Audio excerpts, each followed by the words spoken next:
छत्तीसगढ़ में चुनावी बिगुल बज चुका है। विधानसभा चुनाव की तारीखों का भी ऐलान हो चुका है। प्रधानमंत्री नरेंद्र मोदी के तीसरे छत्तीसगढ़ दौरे से 3 बार वो छत्तीसगढ़ का दौरा कर चुके हैं और उस तीसरे दौरे से साफ हो गया कि अगर भारतीय जनता पार्टी की बात की जाए तो वो प्रधानमंत्री नरेंद्र मोदी के नाम पर ही चुनाव में जा रही है। यानी पार्टी सीएम पद के लिए किसी भी चेहरे को घोषित नहीं करेगी और इसके बगैर ही सामूहिक नेतृत्व में चुनाव लड़ेगी। इस बार जिस तरीके से 3 राज्यों की अगर बात की जाए या सभी चुनावी राज्यों की बात की जाए तो ऐसा लग रहा है कि भारतीय जनता पार्टी मुख्यमंत्री पद के जो चेहरे हैं उनको घोषित किए बिना ही चुनाव में लड़ने जा रही है।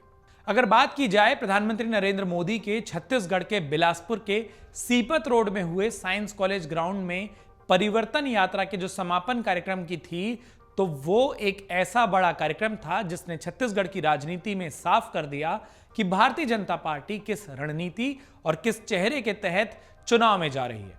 प्रधानमंत्री मोदी ने मंच से कहा था कि हमारा एक ही नेता है कमल, हमारा एक ही उम्मीदवार है कमल और हमारा एक ही लक्ष्य है कमल। यानी भारतीय जनता पार्टी के कार्यकर्ताओं और लोगों को पीएम ने बता दिया था कि भारतीय जनता पार्टी छत्तीसगढ़ में किसी सीएम चेहरे पर नहीं बल्कि अपने चुनाव चिन्ह पार्टी के निशान कमल को आगे करके और साथ में उनके चेहरे को आगे करके चुनावी रण में उतरेगी। छत्तीसगढ़ में बीजेपी का सीएम चेहरा कौन होगा, इस बारे में कई सारे कयास लग रहे हैं, लेकिन याद करना होगा कि पीएम मोदी ने क्या कहा था।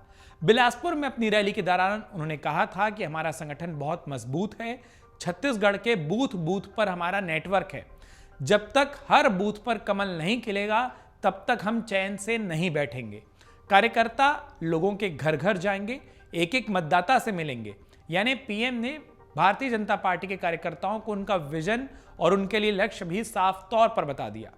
बीजेपी इस चुनाव में जहां केंद्रीय योजनाओं की सफलता गिनाने जा रही है, वहीं पूर्व मुख्यमंत्री रमन सिंह के 15 साल के विकास कार्यों को भी जनता के बीच में दोबारा बताने की योजना है। पिछले 2 चुनाव में बीजेपी ने सीएम फेस के रूप में रमन सिंह को आगे कर उनके नाम पर चुनाव लड़ा था, लेकिन इस बार भारतीय जनता पार्टी अपनी चुनावी रणनीति में बदलाव कर चुकी है। 3 चुनावी राज्यों के लिए बीजेपी नेताओं ने जो बड़ी रणनीति बनाई, वही रणनीति हमको छत्तीसगढ़ में भी देखने को मिल रही है। और कई लोग जो कह रहे हैं कि लोकसभा चुनाव साल 2024 का जो लोकसभा चुनाव है उससे पहले ये विधानसभा चुनाव एक तरीके से सेमीफाइनल है, तो भाजपा की कोशिश भी यही है कि वो उसे लोकसभा की तरह लड़े और इसीलिए पीएम मोदी और कमल के निशान को सामने रखा गया है। लेकिन इन सारी कश्मकश के बीच एक बात यह भी है कि अगर छत्तीसगढ़ में भाजपा की सरकार बनती है तो वो कौन से चेहरे हैं जो मुख्यमंत्री के दावेदार हो सकते हैं, मुख्यमंत्री पद पर जो बैठ सकते हैं। अगर सामान्य वर्ग से बात की जाए और इनमें अलग अलग वर्गों की बात करें तो इसमें 3 नाम सामने आते हैं। पूर्व मुख्यमंत्री डॉक्टर रमन सिंह, भारतीय जनता पार्टी की राष्ट्रीय उपाध्यक्ष सरोज पांडे और पूर्व कैबिनेट मंत्री और रायपुर के कद्दावर विधायक बृजमोहन अग्रवाल। लेकिन अगर बात करें ओबीसी वर्ग की, जिस पर काफी समय से एक नया बहस, एक नया विवाद और कहीं ना कहीं जातिगत जनगणना के बाद फोकस भी बढ़ा है, अगर इस वर्ग से नेताओं को चुनने की बात हो तो भारतीय जनता पार्टी के पास इस वर्ग से 5 बड़े चेहरे नजर आते हैं। इसमें भारतीय जनता पार्टी के छत्तीसगढ़ प्रदेश अध्यक्ष अरुण साव, पूर्व नेता प्रतिपक्ष धर्मलाल कौशिक, दुर्ग के सांसद विजय बघेल जो कि मुख्यमंत्री भूपेश बघेल की चुनावी सीट से चुनाव लड़ने जा रहे हैं, नेता प्रतिपक्ष नारायण चंदेल और पूर्व मंत्री अजय चंद्राकर का नाम शामिल है।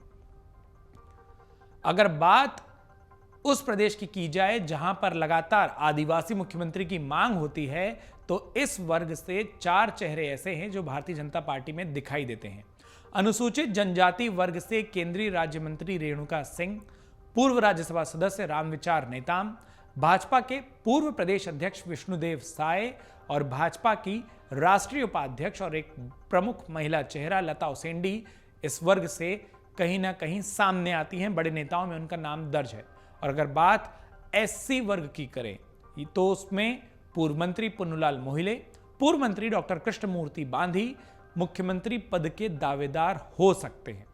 लेकिन इन सब के बीच में जानना जरूरी है कि ऐसा पहली बार नहीं हो रहा कि छत्तीसगढ़ में भारतीय जनता पार्टी बिना मुख्यमंत्री पद के उम्मीदवार को दिए कोई चुनाव लड़ रही हो।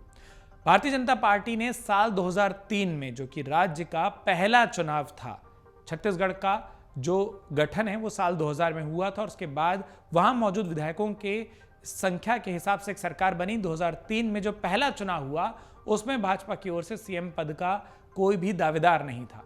जब भारतीय जनता पार्टी जीती तो दिल्ली से पूर्व प्रधानमंत्री अटल बिहारी वाजपेयी का आशीर्वाद मिला था राज्य के पहले निर्वाचित मुख्यमंत्री रमन सिंह को, और इस तरह वो प्रदेश के दूसरे मुख्यमंत्री बने थे। इसी तरह साल 2017 में बीजेपी ने उत्तर प्रदेश में सामूहिक नेतृत्व से चुनाव लड़ा था। कई और राज्य हैं जहां पर भाजपा इस तरीके की रणनीति पर काम कर चुके हैं और साल 2014 के बाद देखा जाए तो हरियाणा, झारखंड, महाराष्ट्र में भी बीजेपी मुख्यमंत्री पद का उम्मीदवार घोषित किए बिना ही चुनावों में गई थी, जीत हासिल की थी। और असम का भी एक उदाहरण आता है जहां सर्बानंद सोनोवाल के सीएम रहते हुए भी पार्टी ने अगले चुनाव के लिए कोई उम्मीदवार नहीं दिया था और भारतीय जनता पार्टी को जीत मिली थी। पिछले कुछ सालों में जिस तरीके से भाजपा ने अपनी रणनीति बदली है, क्या उस रणनीति का फायदा छत्तीसगढ़ में होगा, ये तो वक्त के साथ साफ हो पाएगा। लेकिन इस बीच में कुछ संकेत मिले हैं। संकेत क्या है? जब प्रधानमंत्री नरेंद्र मोदी छत्तीसगढ़ में चुनाव प्रचार के लिए आए तो वो एक खुली गाड़ी में सवार हुए और दोनों ही मौकों पर उनके साथ सिर्फ एक और शख्स था जो उस गाड़ी में सवार था, वो थे प्रदेश अध्यक्ष भाजपा के अरुण साव। इसके पीछे लोग एक कनेक्शन देख रहे हैं। कनेक्शन ये है कि प्रधानमंत्री नरेंद्र मोदी के रायगढ़ और बिलासपुर के दौरे में जब प्रदेश अध्यक्ष अरुण साव उनके साथ सवार थे तो लोगों की निगाह इस ओर थी कि पूर्व मुख्यमंत्री रमन सिंह कहां हैं। बीजेपी की परिवर्तन रथ यात्रा जब सबसे पहले निकली तो उसमें 3 चेहरे थे, प्रदेश अध्यक्ष अरुण साव, पूर्व मुख्यमंत्री रमन सिंह और अंत में नेता प्रतिपक्ष नारायण चंदेल का। लेकिन सबसे पहली जो प्रधानमंत्री नरेंद्र मोदी की जुलाई में रैली हुई उसमें रमन सिंह प्रमुखता से छाए और उसके बाद लोगों को लग रहा था कि रमन सिंह एक बार फिर मुख्यमंत्री पद के दावेदार हो सकते हैं। और उन तमाम कयासों के बीच में भारतीय जनता पार्टी ने अपनी रणनीति बदली और उस बदली हुई रणनीति को जमीन पर दिखाने के लिए प्रधानमंत्री नरेंद्र मोदी ने कहीं ना कहीं यह संकेत दिया कि रमन सिंह सबसे बड़ा चेहरा नहीं है और इसीलिए जहां पहले कार्यक्रम में पोस्टर तस्वीरें रमन सिंह की ज्यादा थी, अगले कार्यक्रम में और अगले 2 कार्यक्रमों में प्रधानमंत्री मोदी ने प्रदेश अध्यक्ष अरुण साव को अपने साथ उस खुली गाड़ी में रखा। एक दिलचस्प पहलू यह भी है कि प्रधानमंत्री नरेंद्र मोदी और अरुण साव दोनों ही ओबीसी वर्ग से आते हैं और ऐसे में छत्तीसगढ़ में ओबीसी समाज के वोट बैंक को साधने के लिए जिस तरीके से संकेत दिए जा रहे हैं वो कहीं ना कहीं भाजपा की रणनीति को दिखाते हैं और इस रणनीति पर कभी कांग्रेस भी चली थी। पिछले चुनावों में ओबीसी वर्ग से ताम्रध्वज साहू कहीं ना कहीं कांग्रेस की जो सरकार बनी उसमें मुख्यमंत्री पद के दावेदार थे।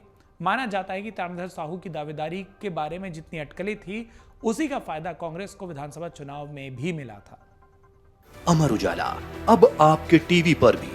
अपने स्मार्ट टीवी पर YouTube पर सर्च करें अमर उजाला, चैनल सब्सक्राइब करें और देखें ताजा खबरें, वो भी HD क्वालिटी में। और हाँ, बेल आइकन दबाना ना भूलें ताकि हर खबर हो आपके घर। अमर उजाला, निष्पक्ष, निर्भीक, निरंतर।